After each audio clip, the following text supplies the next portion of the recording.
real surge of volunteers, with over 170,000 signing up in a single week.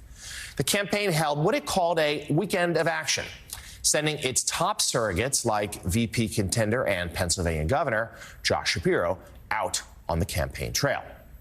As for Donald Trump, well, on Friday night, he addressed Christian voters at the Turning Point Action Believers Summit in West Palm Beach, Florida, where he tried out some new attacks on Vice President Harris. She was a bum 3 weeks ago. She was a bum. A failed vice president in a failed administration with millions of people crossing, and she was the border czar. Now they're trying to say she never was the border czar. She had nothing to do with the border. She was the border czar. But if radical, liberal Kamala Harris gets in, and by the way, there are numerous ways of saying her name. They were explaining to me, you can say Kamala, you can say Kamala. I said, don't worry about it. It doesn't matter what I say. I couldn't care less if I mispronounce it or not. I couldn't care less. Some people think I mispronounce it on purpose, but actually I've heard it said about 7 different ways. There are a lot of ways. There are a lot of ways. Trump then held a rally in St. Cloud, Minnesota the next day, Saturday, where he is already claiming election fraud, months before any Americans have even cast their votes. If they don't cheat, we win this state easily, okay? They cheat. They have no shame. They cheat. Do you understand that, you crooked people? They're the most crooked. They cheat. They cheated in the last election, and they're going to cheat in this election, but we're going to get them. So, Jen, obviously it's inherently offensive to not bother to learn how to pronounce someone's name, and Trump and many of his allies could do this consistently. But that right there, that's dangerous. We have seen this before. He has laid the groundwork months in advance of any voting to suggest that the only way he could lose would be that if it were rigged. Yeah, I mean, and he does seem pretty nervous, right? And when he's saying it doesn't, he's always projecting. When he's saying it doesn't matter how you pronounce her name, you know that he's actually pretty worried about her. And there was those comments about saying that if he, the only way he's going to lose is if it's rigged, and we know what that brought us last time around. But then also, if I were the Harris campaign, the comments that he made a few days ago, where he said to addressing Christians. So presumably these are, politically conservative evangelical voters that after 4 years are not going to have to vote again because he's going to have done everything that they could imagine that they would want to have happen. Talk about doubling down on an extremist agenda, right? Talk about doubling down on Project 2025. I think that is a big opening for the Harris campaign, and that's what I would drive this week. So, Sam, let's talk about what we're seeing there, that anxiety from Republicans. It does seem like, for the first time in a long time, Donald Trump's not the central news story in a campaign. Right. Obviously, we spent a long time talking about President Biden and his age and whether he can continue. But here we are one-on-one, and Trump seems completely overshadowed by Democratic good news, by the enthusiasm on the other side. And there seems to be a lot of anxiety from his campaign, from other Republicans, about just how they're responding, and truthfully, at this point, how they're faltering in their response. Yeah, I think a few things are happening here. One is he's being overshadowed, which I don't think sits particularly well with Trump, who likes to be the center of attention. Two is the money, I think, can't be overstated. Raising $200 million in grassroots donations over the course of a week is unheard of. I think that if you're the Trump people and if you're Republicans, that's something to be very concerned about, because that money is just going to keep going. Third is, I think the rollout of J.D. Vance has been rough. I just think objectively it has not been what they've wanted. He's kind of become memified already.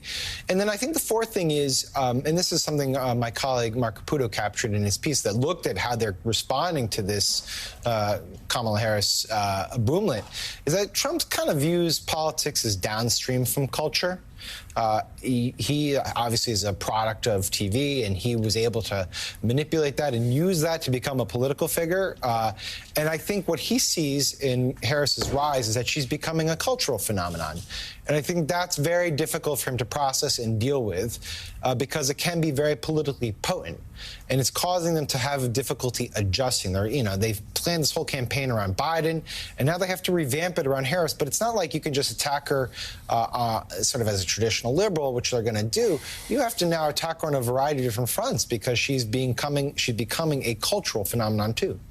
Yeah, to say that J.D. Vance's rollout has been rough is pretty kind there, Sam. We're going to have much more on that in a little bit. But first, let's get to be kind, okay? It's a very generous way to start the week, I suppose. But we're going to get more to that in a minute. But right now, though, we want to bring you the moment that Jen just referenced, where Trump told that group of religious conservatives in Florida that if he were to be elected president this November, they will never need to vote again.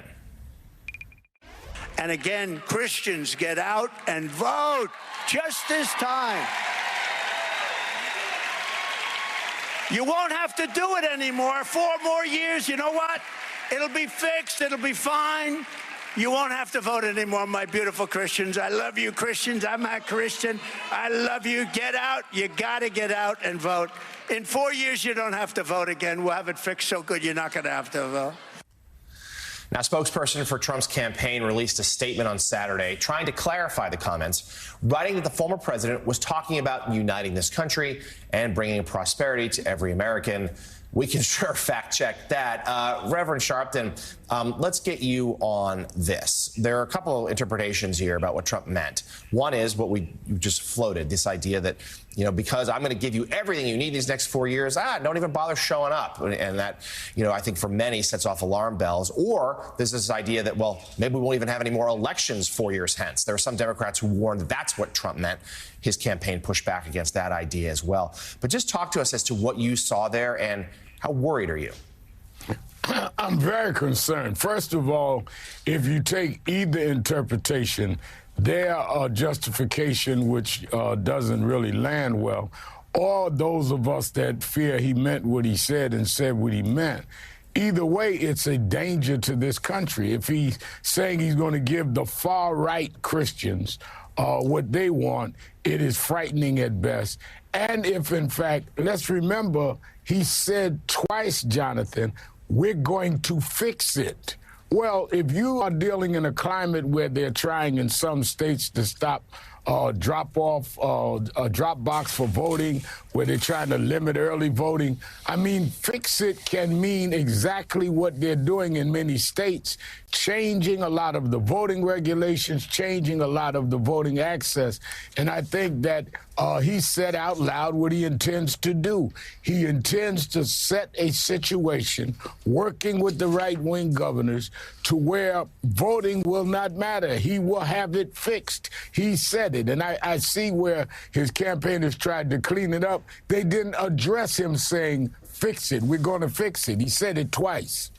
Yeah, so at least let's talk about this split screen where on the Democratic side right now, no doubt, a lot of enthusiasm. And sure, some of this could just be the honeymoon phase. Vice President Harris has only been on the ticket for, the presumptive nominee now for a week. But the money's rolling in, the volunteers are there. It's everyone, it's all anybody is talking about right now is Vice President Harris and how they feel good. Democrats feel good about this campaign. And we have a faltering Republican side at the moment, but at the same time, some pretty dark, ominous warnings here about how they still think they could win. Well, and President Biden's decision to drop out of the race completely shook up the what should have been the glow from the Republican National Convention. So while Donald Trump does have the bump among his supporters that you normally see after a convention, it was not a storyline last week about things that were discussed as convention. It was about the future. It was about the prospect of Kamala Harris as the new president for the Democrats. And so we were in Wisconsin for Morning Joe focus groups, and it really was just staggering how different the vibe was from what I had been been there previously, 6 weeks earlier.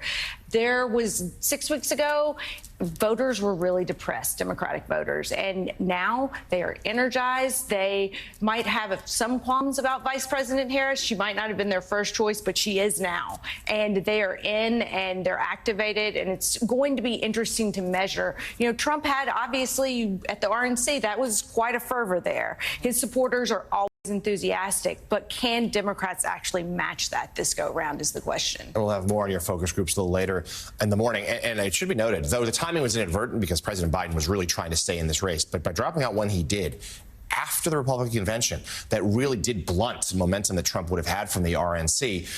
And to talk about now making the Harris campaign the centerpiece. And instead, what are we talking about from Republicans? His running mate. And that rollout not going all that well. Senator J.D. Vance of Ohio is standing by his past comments about childless cat ladies.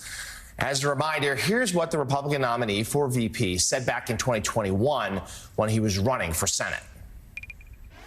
We're effectively run in this country via the Democrats, via our corporate oligarchs, by a bunch of childless cat ladies who are miserable at their own lives and the choices that they've made, and so they want to make the rest of the country miserable too. And it's just a basic fact. You look at Kamala Harris, Pete Buttigieg, AOC, the entire future of the Democrats is controlled by people without children.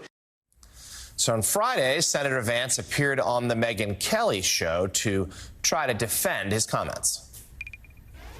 Obviously, it was a sarcastic comment. I've got nothing against cats. I've got nothing against dogs. I've got one dog at home, and I love him, Megyn. But look, this is not, people are focusing so much on the sarcasm and not on the substance of what I actually said. And the substance of what I said, Megyn, I'm sorry, it's true. It is true that we become anti-family. It is true that the left has become anti-child. It is simply true that it's become way too hard to raise a family. Not much of a cleanup there. And then Vance also appeared last night on Fox News, where ahead of the interview, this was how he was introduced by host Trey Gowdy. When that interview surfaced, two things leapt to my mind. Those of us who talk for a living make mistakes. We say things that in hindsight we might phrase differently or better or not at all.